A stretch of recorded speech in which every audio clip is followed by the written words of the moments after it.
Se a ação for julgada procedente, o aborto deixará de ser crime? A descriminalização, Maurício, é de ficar assentado que ela não importa em legalização. Descriminalizar, ou seja, o Código Penal ele foi feito em um momento anterior, em 1940, e a Constituição é de 1988. Então, entende os autores da ação que esses artigos que criminalizam o aborto, eles não foram recepcionados pela Constituição, pois é com ela incompatível. O que vai significar se o STF não receber essa ação? Olha, a não recepção, ela importa em dizer que se uma lei foi feita em um momento anterior, tá certo? Ela pode ser incompatível com a Constituição feita posteriormente. É o caso. O Código Penal é de 1940, a Constituição de 1988, e os autores da ação entendem que haja incompatibilidade entre uma lei feita em 1940 e a Constituição. Então, ou seja, que a Constituição não recepcionou essas leis. Por isso, esses artigos do Código Penal que criminalizam o aborto, quando a mãe pratica o autoaborto ou ela permite que outro pratique esse aborto, esses artigos, o autor da ação entende que é inconstitucional. E é isso que o STF vai julgar. Se é constitucional ou não é constitucional, esses artigos que já continham no Código Penal frente às novas disposições constitucionais. Doutor, com relação aos processos que já estão em andamento, como é que fica essa questão?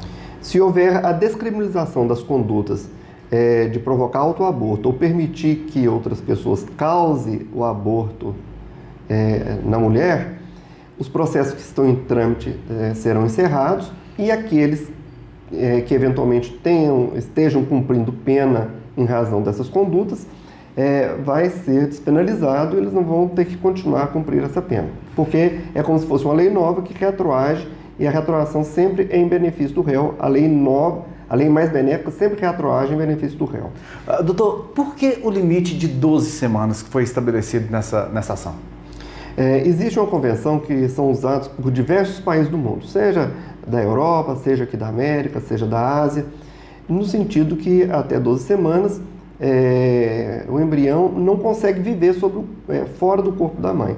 Então, na colidência de interesses, mais deve-se preservar o interesse da mulher, da mãe, do que propriamente do nascituro, segundo esse entendimento. Doutor, se o STF julgar a ação procedente, significa que mulheres poderão fazer aborto na rede pública de saúde? Não. Estamos tratando da descriminalização de dois artigos do Código Penal e não estamos tratando de sua legalização. Para que o SUS fizesse esse tipo de procedimento, haveria de ter uma regulamentação com a lei definindo critérios, modos e a forma de atuação dos médicos. Doutor, a ação está parada novamente, né? Existem inclusive manifestações contrárias, favoráveis. O senhor acredita que o ministro Barroso vá colocar essa ação novamente em pauta no STF? A ministra Rosa Weber deixou a presidência do STF agora recentemente e ela trouxe à pauta esse tema e ela votou favorável à não criminalização do aborto. O ministro Barroso, que agora é presidente, era o voto seguinte, ele tirou o processo de pauta para uma vista.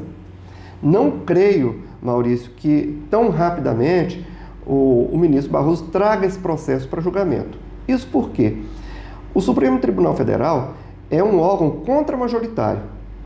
O que importa isso? A maioria das pessoas nas democracias estão sempre mandando.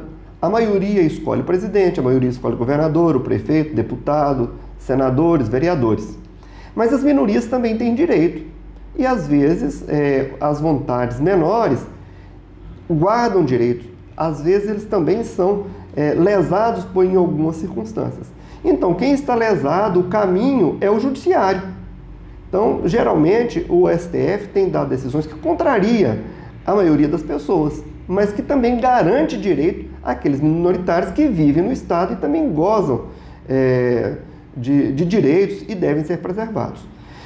Por exemplo, recentemente, várias pautas contra-majoritárias estão no STF. julgando o ex-presidente, que goza de grande prestígio popular, aprovando, talvez caminhando próximo à descriminalização do uso de drogas, e agora outra pauta também absolutamente contra-majoritária, porque o nosso Estado, a maioria das pessoas são cristãos, tá certo? Então o Supremo Tribunal Federal está passando por um grande desgaste, pois está sempre julgando pautas contra-majoritárias. Então, agora no início da presidência do ministro Barroso, eu acredito que ele não traga tão rápido esse tema, justamente porque o tribunal está sob grande ataque, porque infelizmente as pessoas não entendem qual é o papel do tribunal, que é realmente ser contra-majoritário no sentido de preservar todos os direitos das minorias também.